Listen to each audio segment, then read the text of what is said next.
আল্লাহ রাব্বুল আলামিন বলেছেন, ওয়াল ফিতনাতু আশাদ্দু মিনাল কতল।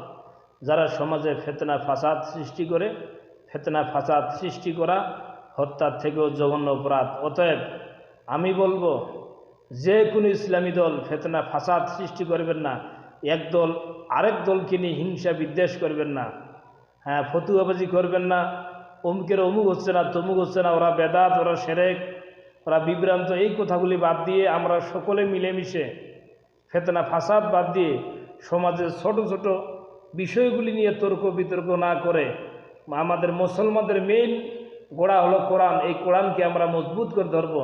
এই কোরআন প্রতিষ্ঠার ব্যাপারে আমাদের ফতুয়াবাজি নাই।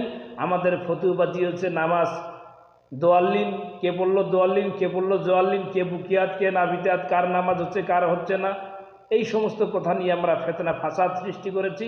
আল্লাহ পাক যেন আমাদেরকে এই ফিতনা ফাসাদ থেকে রক্ষা করেন, আমিন।